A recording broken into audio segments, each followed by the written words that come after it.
Sejam bem-vindos a essa live de domingo, mais uma live de aquecimento da jornada das terapias injetáveis.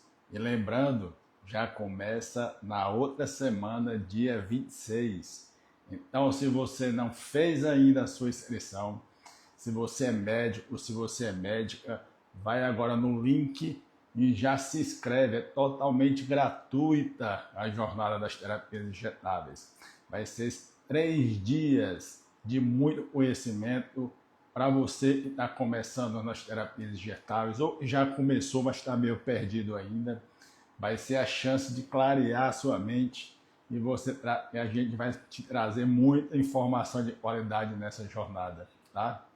Lembrando que é exclusivo para médicos com CRM ativo, médicos e médicas, tá? Essa programação da jornada, assim como todos os cursos da Muniz Legacy. Mas hoje o que me traz aqui é um tema que é exames normais, né? Ditos normais de laboratório. Por quê?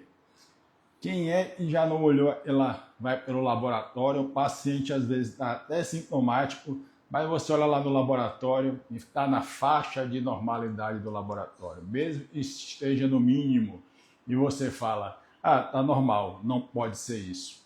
O primeiro equívoco é que muita gente, muitos colegas médicos não se atentam a isso, é que o exame laboratorial, a primeira premissa é o quê? É que ele é um exame complementar. Então a clínica é sempre soberana.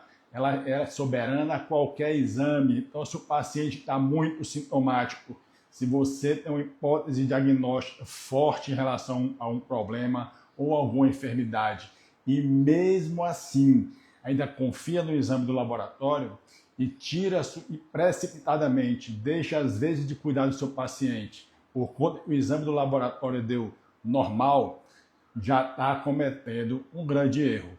Exames são sempre complementares. Na minha rotina de urologia, por exemplo, durante muito tempo, chegava pacientes com sintomas urinários, miccionais de infecção urinária e vinha um sumário de urina normal. E nem por isso eu deixava de tratá-lo.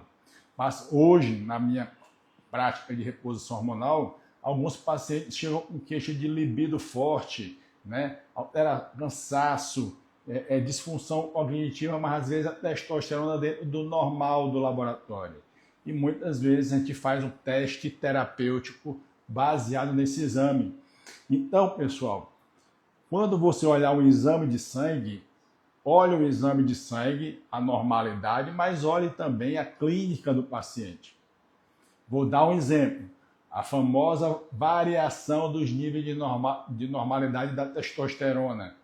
A maioria dos laboratórios vai de 300 a 800. Olha a amplitude que você tem aí de valores. Um paciente que tem 310 vai ter o mesmo vigor físico, o mesmo metabolismo de um paciente que tem 700. Isso grosseiramente falando, né? Normalmente não. É lógico que não, tá? Por quê? Porque é uma variedade muito grande. Então você tem que avaliar se essa normalidade realmente é normal para o seu paciente.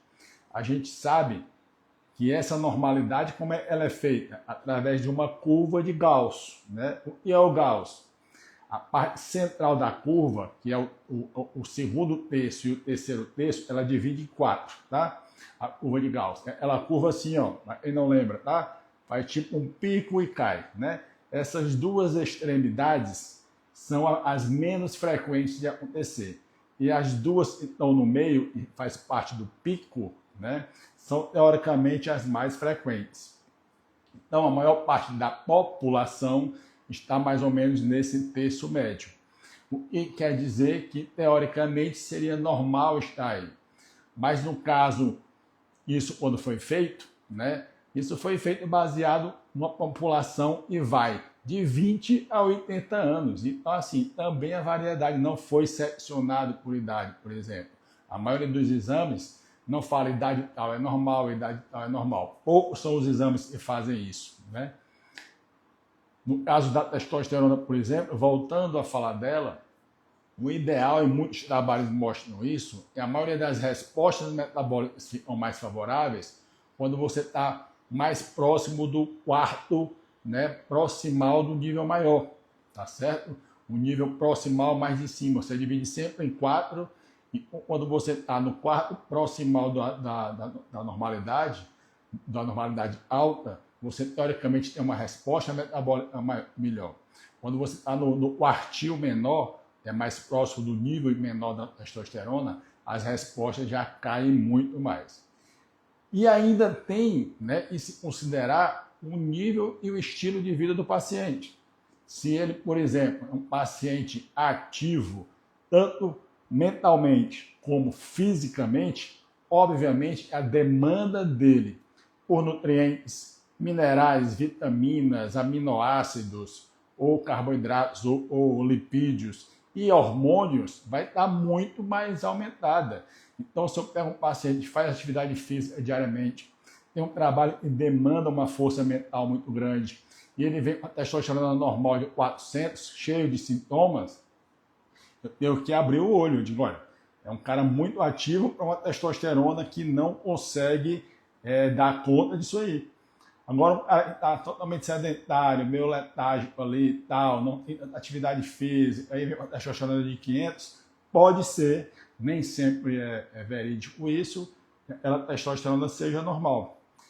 Outro exame também é quase uma aberração, é a ferritina, né? Ferritina, e a normalidade vai de 5 a 200. Olha só, quer dizer, a pessoa que tem ferro, né? A ferritina representa mais ou menos o nível de ferro.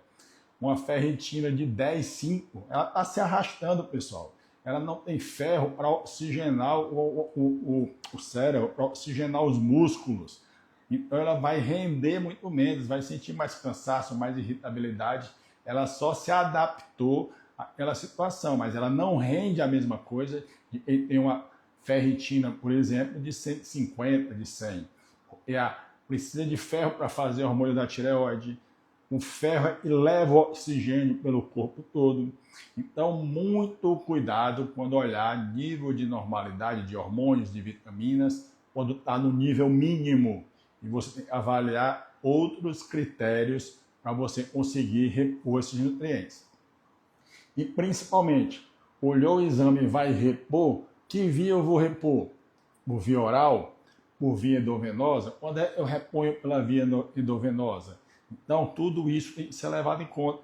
Se o paciente ele já, teoricamente, se alimenta normalmente e vem com vitaminas muito baixas, minerais baixos, isso pode ser reflexo de uma alteração de absorção intestinal. Tem que pesquisar se ele tem alguma distensão abdominal, alguma cólica, né? Porque isso, às vezes, representa a chamada disbiose ou a alteração da microbiota intestinal. Ou pode representar, e acaba combinando disso, alteração na produção de ácido clorídrico pelo estômago, não tem mais ácido para poder digerir o alimento e facilitar a absorção. Por exemplo, falta de ácido, e toma muito aqueles remédios para estômago, né? Os prazóis, omeprazol, esomeprazol, é ótimo para minha gastrite, mas compromete muito a absorção de ferro e B12. E como o alimento que começa a digestão no estômago chega no intestino muito básico, quando era para chegar ácido, isso leva à proliferação da microbiota e acaba inibindo o seu pâncreas de produzir uma série de enzimas digestivas para digerir gordura, para digerir carboidrato, para digerir proteínas. Aí fica o samba do crioulo doido, como a gente diz, tá? Então, isso altera muito a absorção de vários nutrientes. Portanto, é interessante ter todo esse raciocínio clínico que é o que a gente traz na jornada dos cursos da Muniz Legacy. Porque a gente quer que você entenda a fisiologia por baixo de tudo, para você, enfim, entender que você realmente pode prescrever injetável A ou injetável B, ou pela via oral, né, ou pela via injetável, caso tenha necessidade. A via injetável, obviamente, ela pula uma via, né? Ela não precisa da barreira da absorção, ela já vai direto na célula. Por isso que a ação dela é muito mais rápida. Quando bem indicada, o paciente tem uma resposta gigantesca. Então, muito cuidado, pessoal, quando for analisar exames laboratoriais. Avaliar se aquele exame é o mais adequado para aquele paciente, se é um exame confiável, o laboratório é de confiança, ou é um laboratório que não é tão confiável. Muita gente que não tem convênio, às vezes faz exame em laboratório mais barato. E isso quer dizer o quê? Reagentes mais baratos, maior chance de dar erro. Os laboratórios melhores usam reagentes de melhor qualidade. Portanto, o índice de dar certeza é muito maior do que um laboratório que não preza tanto por isso, tá certo? Alguns laboratórios famosos, inclusive, prezam por um atendimento bom lá fora, mas por conter gastos na parte interna que você não tem acesso e economiza nos reagentes. E isso, o médico tem mais experiência, ele sabe qual é o laboratório que é um pouco melhor, qual é o laboratório que não dá para confiar, e às vezes precisa repetir exames para poder confirmar e ver se é aquilo, porque não bate com a clínica. Tem paciente para mim, por exemplo, que chega com cortisol muito baixo, mas as queixas de cortisol baixo geralmente levam a quê? Cansaço mental, leva a fadiga cerebral, a fadiga no corpo, o dia todo meio ligado, desliga, acorda, gera mais ansiedade, pode gerar sintomas de perda de libido. E o paciente não tem nada disso e vê o exame de sangue baixo, eu não vou tratar exame de sangue, eu vou tratar o paciente. Então eu observo ou peço para repetir o exame se eu estiver muito desconfiado, mas a clínica sempre é soberana, ninguém trata exame, tá certo? Exame, vou repetir, ele é complementar. Coloquem isso na cabeça. Qualquer exame ele é complementar. Então, um paciente que chega para mim, por exemplo, eu sou urologista, chega com um exame de próstata, ultrassom normal, mas o paciente está com um sintoma para urinar, não consegue urinar, às vezes está com dor perineal, uma dificuldade ou ardor urinário. Isso, para mim, pode ser suspeito de infecção urinária ou de uma prostatite. Eu vou tratar pela clínica, mesmo que o exame teoricamente confiável esteja normal. Entendem? Se puderem entender pelo menos isso, que a clínica é soberana e a gente não pode deixar isso morrer.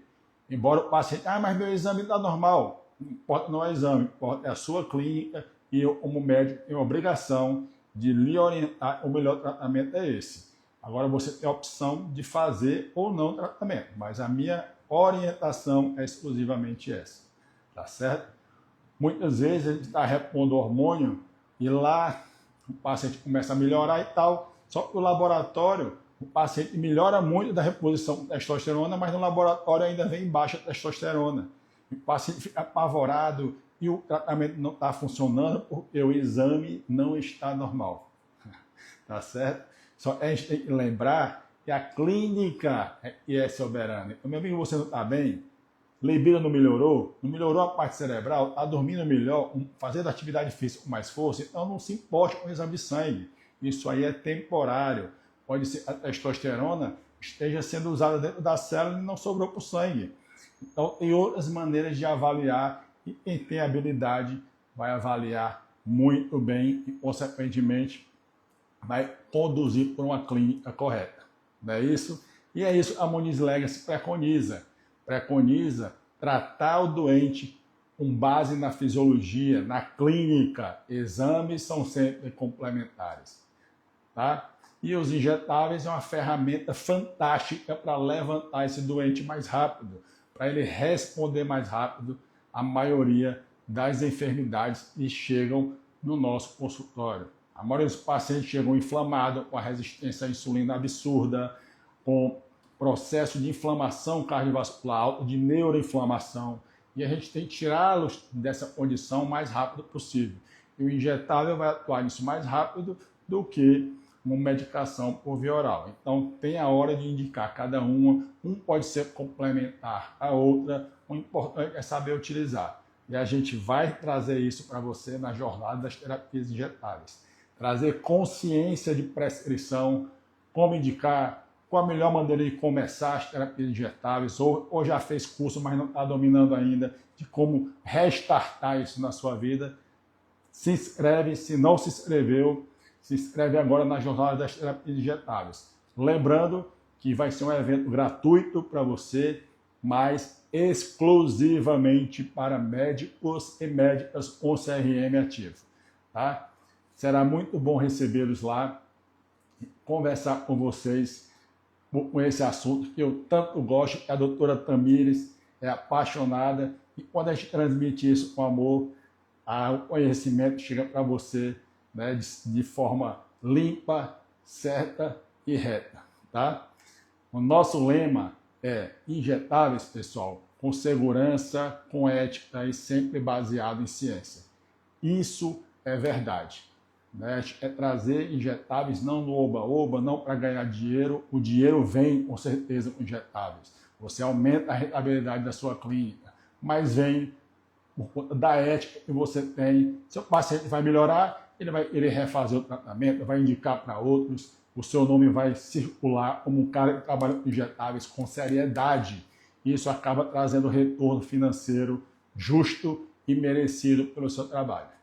Tá? Então, sempre falo, quando a gente trabalha com amor e sabendo o que faz, o Pai do Céu lá abençoa e manda o retorno financeiro para a gente precisa, e a gente trabalha feliz e com mais propósito ainda. Deus abençoe a semana de vocês. Se inscrevam na Jornada das Terapias Injetáveis. Compartilhe essa live aí com outros colegas médicos, tá? É interessante chegar em mais colegas essa informação sobre exames laboratoriais, né? É uma confusão na cabeça de muita gente.